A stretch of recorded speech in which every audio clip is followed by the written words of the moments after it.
Good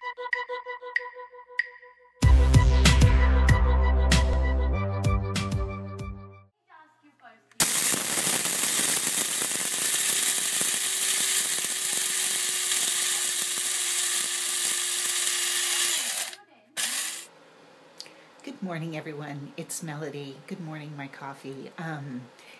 This is the Aquarius Pisces New Moon Report. It's quite exciting. I'm actually done with my coffee. I had to drink it before doing the New Moon Report. Okay then, so lots to talk about. Let's dive right into it. Okay, everyone.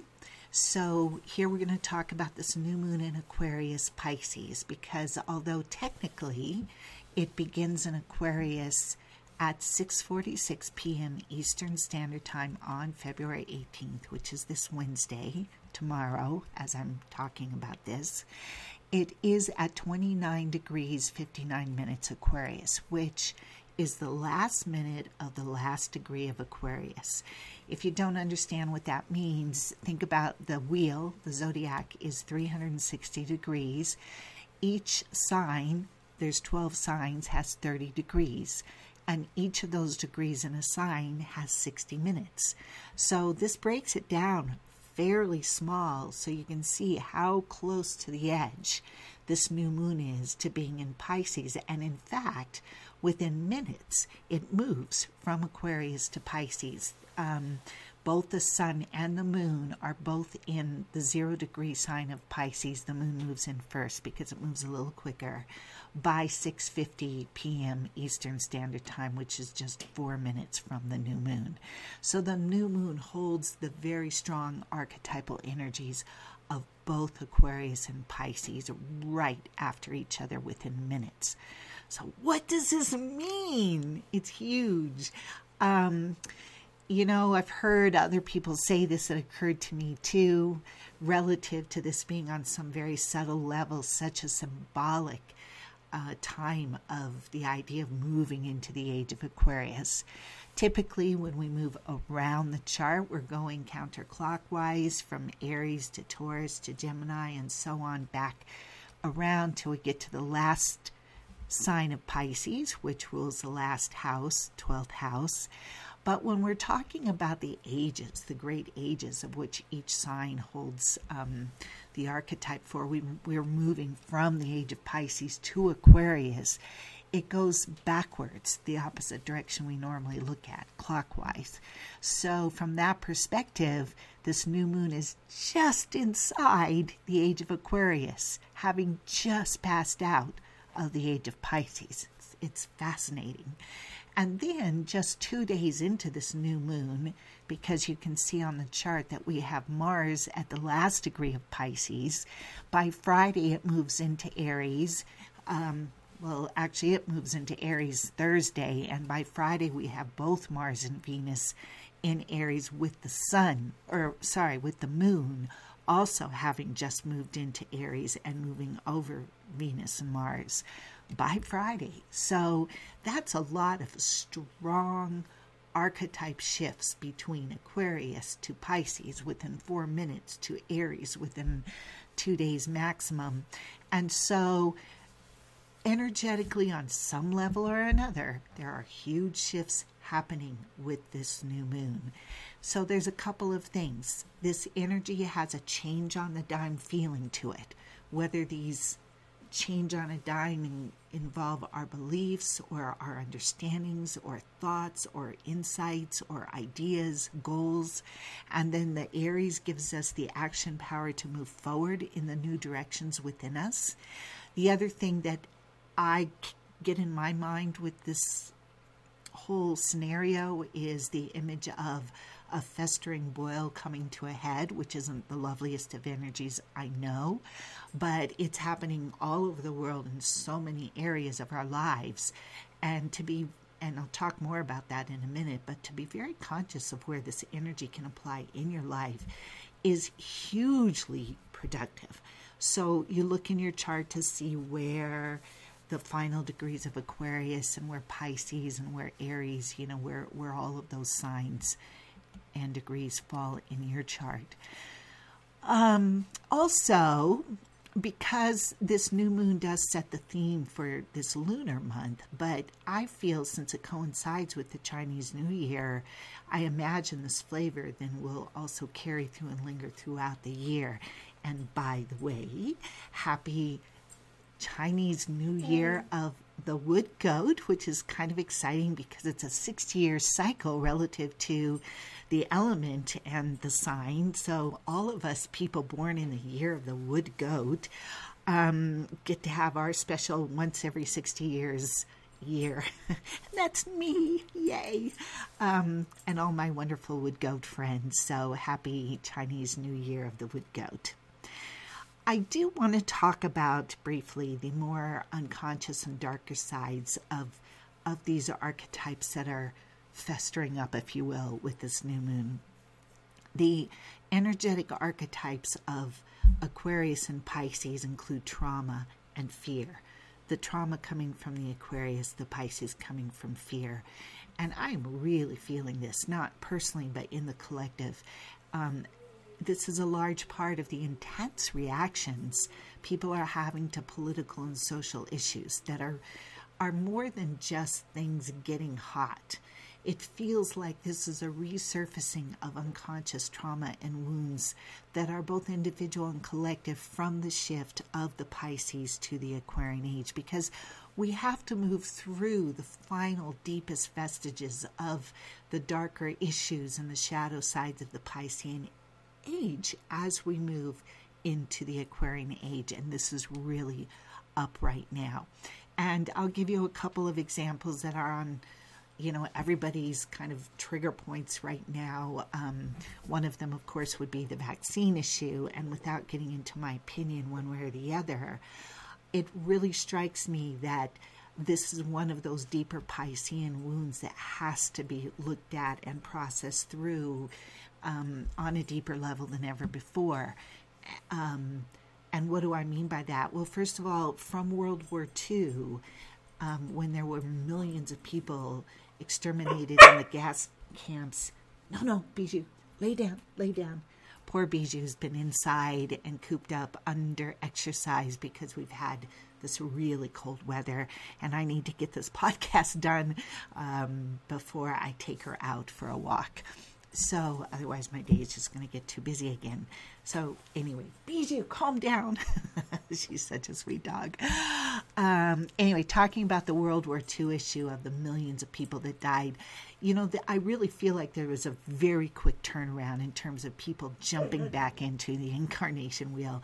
People reincarnated from that period fairly quickly, because most of the people that were involved directly with that have passed on.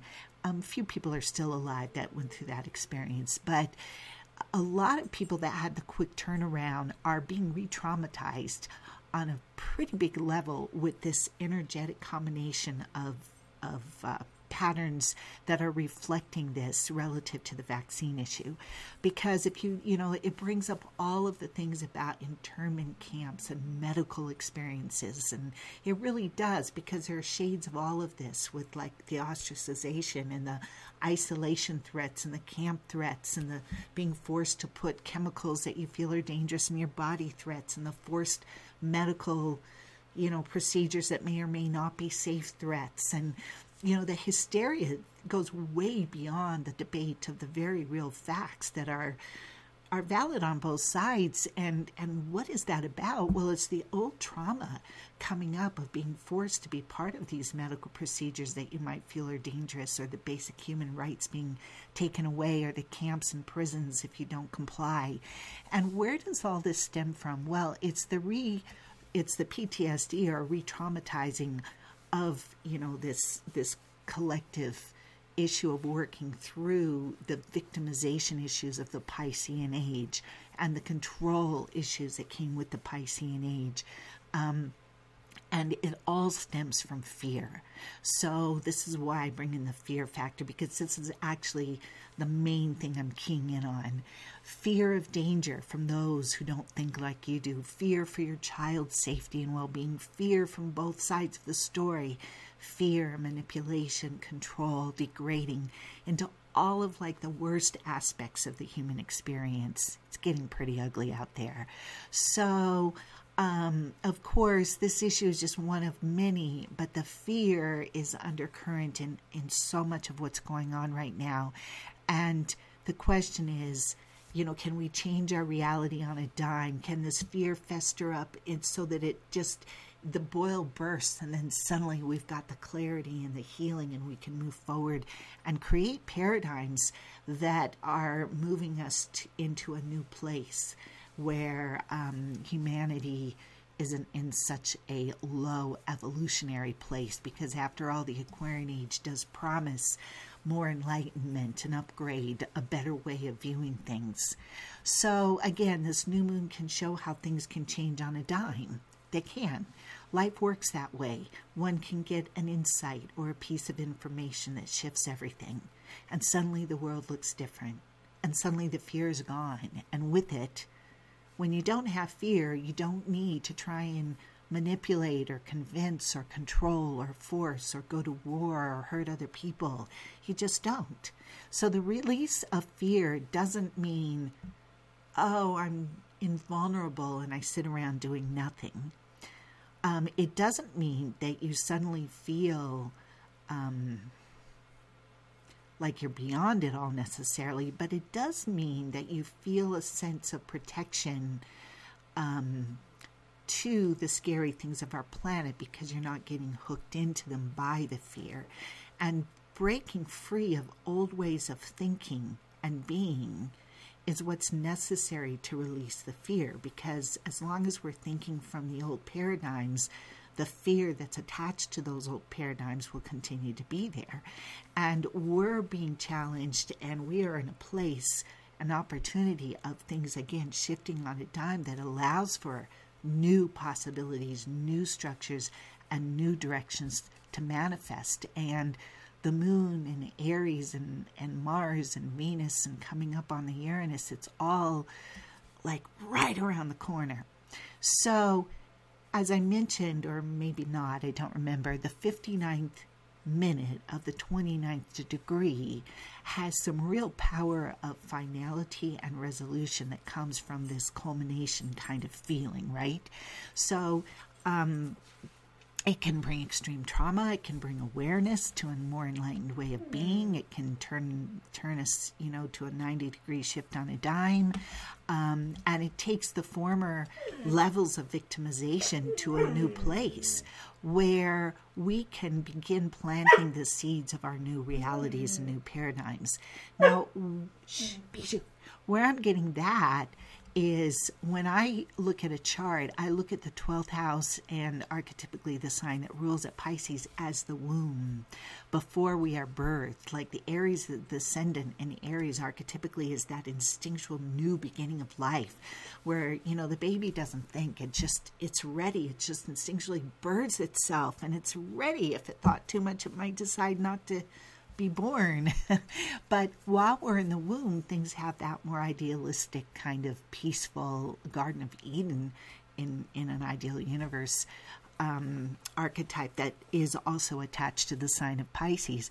So I can often tell what's gone on prenatally with somebody that sets the stage for their birth and for their experience and for their instinctual new beginnings by looking at the archetypes and the symbols within the 12th house of their chart. But what it is that, you know, the womb is where the seeds of life itself are planted, born, and nurtured, and then birthed bravely into the new world. You know, everyone probably who knows me well knows that I love the poet Khalil Gibran's work, and in his book, The Prophet, I had the chapter on children taped to my refrigerator door while I was raising my kids, for 25 years, 20 years maybe. And one of the lines in there is the idea of the potency of this new seeding of life's longing for itself. That's the line I was grasping for. Life's longing for itself. I love that.